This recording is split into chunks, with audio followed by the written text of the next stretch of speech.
Oh, hello, YouTube. Welcome back to the Every Closet. My name is Stephanie, and I have been running an online resale business for the last 5 years. So hit subscribe if you want to chat about, learn about, vent about, or make really dumb jokes about all things reselling. Today's video is a tutorial for anyone who's new to or thinking about using PrimeLister's automation tool for Poshmark. The tool itself is a few years old, but they've had multiple times upgrading things, adding new features, things like that. And so I want to go over how to use it in its most current form and how I'm using it for my business with the settings and stuff that I think works for me. And I want to say a huge thank you to PrimeLister for sponsoring this video. The script and all my opinions and everything, they had no say in. They're all my own opinions. In fact, at the end of this video, I'll show you all some proof that I have always been using PrimeLister like since 2021 for my own business. So they have had a lot of time to build up my trust and my praise. And I've had plenty of contact with their team and with their customer service. And I've had nothing but super positive experiences. Click this video link if you want to hear more about why I love and choose to use their reselling tools. But I asked them actually if I could split this into two separate videos because I feel like the why and the how I use it cater to two different sub-needs in the community. Okay, so there is a web browser option and an app option for their automation tool. So I'm going to take us through the app, which basically looks identical to the options on the web browser. The thing I want to emphasize here is that it's based in the cloud. It isn't dependent on the browser or on the app being open or running or any of that. You'll use all the controls to set up your preferred automation settings and to make any changes you want to make. You could even delete the app and it would still do it. If you are worried about giving PrimeLister your login info for Poshmark, all I can say is that it is encrypted, and so the people behind the company do not directly have your information. And I've never had any issue myself in all the years I've been using PrimeLister, and I've never heard of anyone having any sort of issue like that.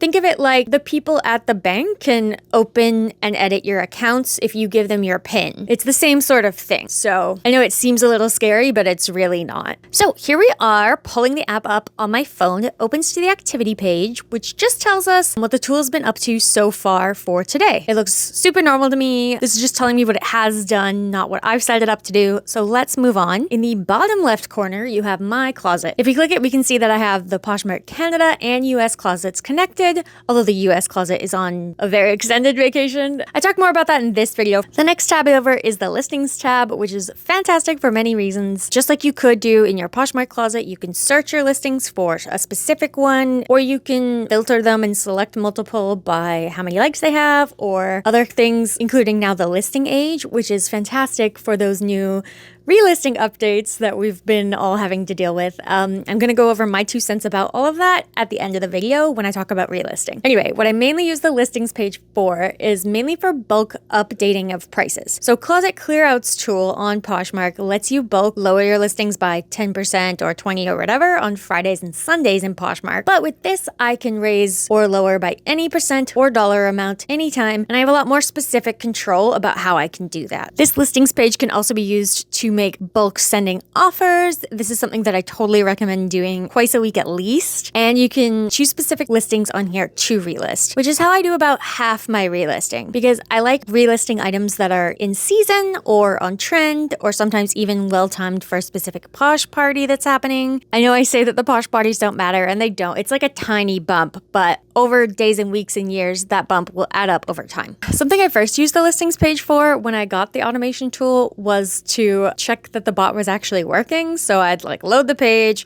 wait a minute, and then reload the page, and then see if there was a new listing that was shared. And there always was. I've stopped doing this now. That was only because of a previous experience I had with a bot that was a little bit glitchy and would disconnect one of my closets randomly, or would stop sharing, or something happened where it got turned off. So I did that a lot in the beginning of using this PrimeLister tool, but I've learned it's never not been sharing.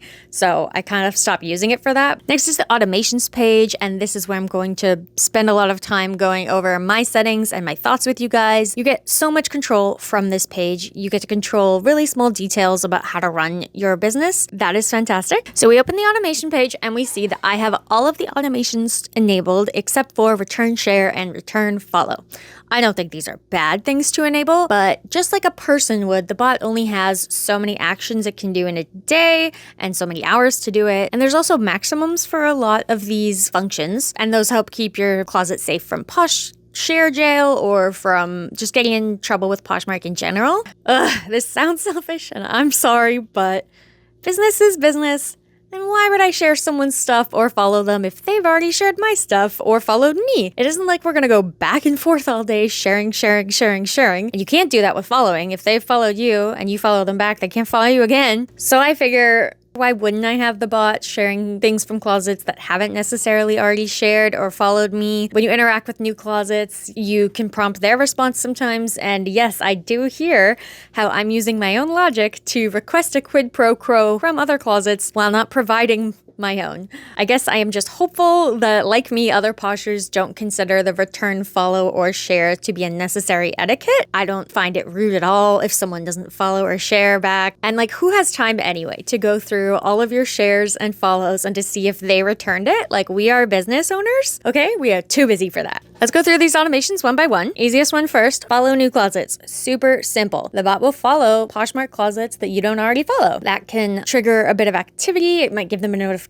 that might bring them to your closet, and it costs you literally nothing at all. There's no follow jail. So if people follow you back, then they will also see the things that you share to your feed from now on, and they get notified whenever you have a Posh show. It's all benefit, no drawbacks. It just probably isn't like an earth-shattering benefit, you know? It's not like you'll fail at reselling if you don't maximize the amount of people that you follow per day, and it adds up over time. I have mine currently following 1,000 closets per day. I know you can max it out to 9,000 closets per day, but I have it set to 1,000 because I like to run all of these automations a little bit below their max amounts, just in case Posh ever surprises us with a new rule meant to catch bots or overactivity like they just did with relisting, right? And I really don't feel it's needed to follow 9,000 closets every single day. Doing the math, 9,000 follows a day gets you to 3.25 million closets that you follow per year. In only 2 or 3 years, you will have followed everyone on Poshmark Canada, and then the bot's only following anyone new who signs up anyway. It just seems really excessive to me. 1,000 per day seems like plenty. Now let's get to sharing. Super quick, if you're new to Poshmark, we have to share our items to the Poshmark feed because the algorithm's default in Poshmark's search is to sort by just shared. This can be helpful for buyers because Posh is littered with listings that are from inactive closets. So you might see something you like and make an offer and it never gets replied to, or even you might hit purchase and you'll never hear from that closet, never receive your item.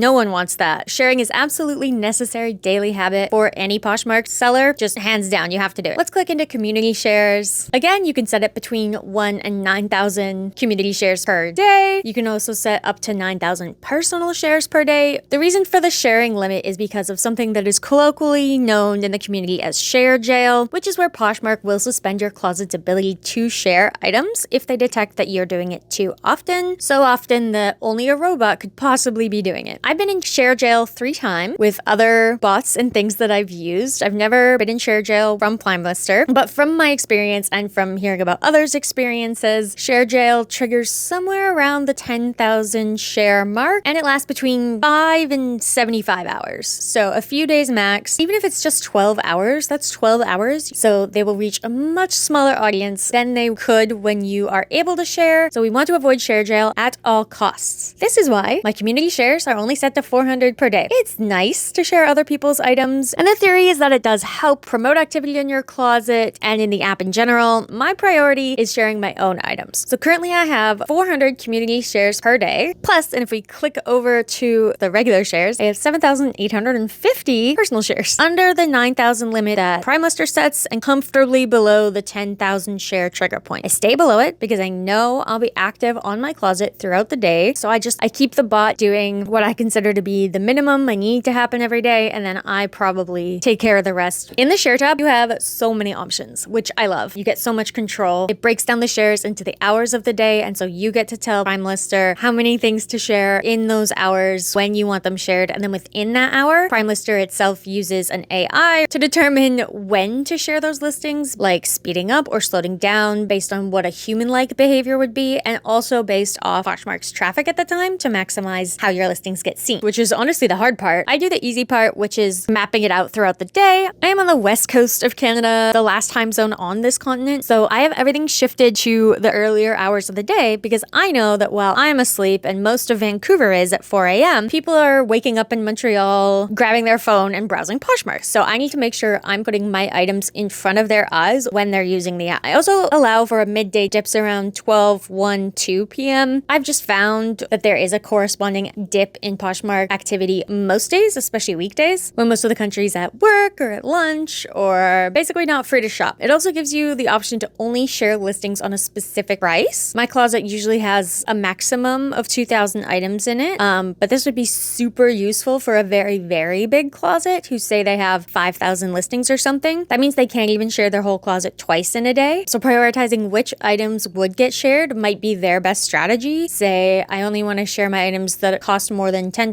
or $15 or whatever. And that way their most important, most profitable listings are the ones getting shown. Now let's go over the bot's offers to likers function. Heck yes, because way back when before bots, what I used to do is all day long, I would wait for likes and then I would try to, in a timely manner, send the liker an offer, trying to catch them while they're still browsing, still on the app, but also trying not to do it like too quickly because maybe they're still browsing my closet, you know? It's a delicate balance, which was almost impossible to keep up with manually. So now the bot just does it all for me. I'm currently doing 15% offer with $9.99 shipping discount. I have my closet further broken down because you can add as many rules as you want, like this type of listing gets this type of offer, so on and so forth. So my closet is split into listings over or under $15. And that's because, as you might know, Poshmark takes 20% of the profits on all of your sales.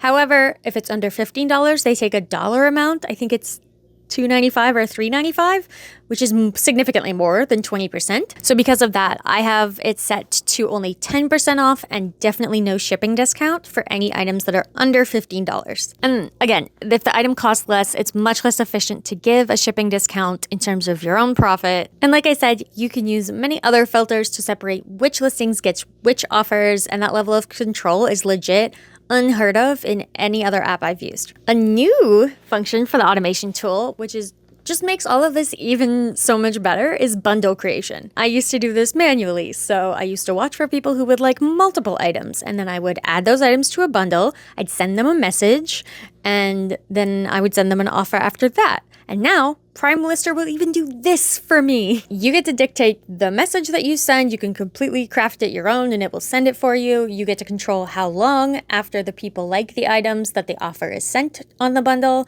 I have bundles set at 20% discount with a shipping discount currently. So long as, and again, I love that I can say this, the total earns me more than $10. It's pretty rare that any two items would earn me less than that, but sometimes you just gotta let things go, and so I'm just making sure I don't accidentally give a shipping discounts that cuts into like half my profits because they bundled two extremely cheap items. So for example, you could set bundles with 3 items or less to have no shipping discount, and then 4 more items to include a shipping discount, or any other configuration that works for you and for your business. I've said it like 1,000 times, but test things out and make sure you're doing whatever works the best, because that's another thing I love about this tool, is that you don't have to like guess what's going to work. You can try it and then try something different next month and compare them and adjust accordingly. Now all I need is PrimeLister to send people a thank you message after they make a purchase, and then I basically never have to open my Poshmark app again. Lastly, there is relisting. About all the stuff that's been going on with relisting, I've never personally had an issue with relisting getting my closet suspended or in trouble in any way. That's true before and after the May 1st update to Poshmark's policies. I have been reading and I have been watching what's going on, but I have been paying attention, reading, watching other people telling me their experiences. To me, it seems like what happened is it was quite buggy when they first rolled out the new rules about relisting limits. And so it was catching some people for relisting that shouldn't have been caught, or like we're doing it after 60 days or things like that. But now it seems to me like the main thing that they're still tweaking, or that people can get dinged on that they didn't think they should be, is delisting. And of course, if you cross-list, you have to delist, right? Because you don't have the item anymore. You can't just have it for sale when you've sold it somewhere else. But so just really simple, my recommendation is to, instead of marking it not for sale or instead of delisting it, just to delete it from the marketplace entirely. That I don't think that counts. And I've never had a problem doing that, even days after I've listed something. So I recommend putting things not for sale if it's been listed in your closet for a long, long time, like over 90 days. But if you just listed it and then it sold quickly elsewhere, I would just delete it from the marketplace. I think that's the safest way to go about it for now. And I just relist the same way I actually always have, which is I relist 10 items per day. Just PrimeLister is doing it for me now. And when I do it that way, always is over 90-day-old items. That's simple for me because 10 items per day means I'd have relisted my entire closet in between 140 and 200 days, meaning nothing ever gets relisted that's too new to be allowed. But even if you have a smaller closet, now that they've added this ability to filter by the age of the listing, you can basically set that to over 90 and just never worry about it again. So it's fantastic. Another set it and forget it. It took PrimeLister really quickly to adapt to this too. So very thankful for that. Some people were saying things like relist your whole closet every day or relist 100 things a day or whatever. I have always found that super excessive. Why am I being called? I am filming a YouTube video. Productivity equals good person. I see. Just kidding. Okay. Chat soon. Love you. Bye. Okay, Say chat hi soon. to Love you. Ethan. Bye. Okay, bye. Okay. Bye. That was my mom. Okay. Where the hell was I? Do you guys know? I've heard in the past that some people were suggesting things like to relist your whole closet every single day or to relist 100 things a day or whatever. I always found that pretty excessive, and I do think that is the type of behavior that triggered Poshmark to put these new limits on relisting. So I've never recommended that. I still don't. And not just because of the rules, but because I actually think of my items as being in a bit of a 3-month or 90-day cycle. They get listed, they get likes. I send my initial offers, then I send out 30% offers, then I send out 40% offers, and then I send out 50% offers. And if none of those likers took all the way down to the 50% offer, well, then they're not going to buy that item. So then I relist it and I start the process again, hopefully with new likers. But I do think there is some merit to giving likers at least a short amount of time, at least a week or so, to decide and to hopefully be enticed by offers that you send or whatever. If you erase your likers every single day, then who are you even sending your offers to likers to anyway, right? So I think there is a sweet spot, and I think that 90 days is a good amount of cycle time to give a listing to have fully lived its life on Poshmark. Whoever wanted to like it, liked it. They received the offers. They got it or they didn't. And now I need new people to find it. So there you have all the tabs and the features of the automation tool. Here, super, super quick. Let me just show you the web browser version again, where you can switch between the cross-listing and the automation tools up in the top left corner of the screen. And here you can see they're the exact same tabs and settings that you find on the app.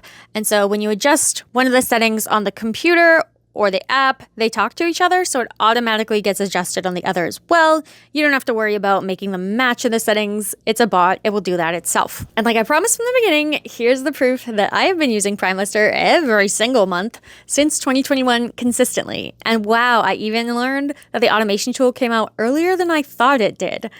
That means I must have been paying for PrimeLister's automation tool while trying out a few other ones. I've tried 4 automation tools before. There are pros and cons to each of them, but in my true honest opinion, PrimeLister has the most comprehensive automation tool, and most importantly for me, the most reliable tool. You do set it once, and if things are going well with the settings you have, you can literally forget about it, and that's why it is my favorite. And the fact that PrimeLister was the first company that made it available for Canadians to cross-list, like between Poshmark Canada and eBay or Poshmark US, that they've added multiple improvements, that they do it quickly, to the automation tool over time and to the cross-listing tool. You know, the fact that they've already updated their relisting feature to help protect your closets from being suspended under the new policy, and just the quick and personable customer service that I've experienced throughout the years. I really do prefer this tool over all others that I've tried or heard about, and I never recommend it otherwise. So if you aren't using it already, you can click the link in the description for 30% off your first month. And since I know a lot of you are already using it, comment down below to let us know what your favorite part of PrimeLister's automation or cross-listing tools are. I'm pretty sure between the last video and this video, I have called at least 8 things my favorite thing about it. But hey, it's difficult to choose, okay? Thank you guys so much for watching. You are the best community ever, and I will see you in the next video. Bye-bye. What other face can I make? Robot. Robot. Robot. Robot.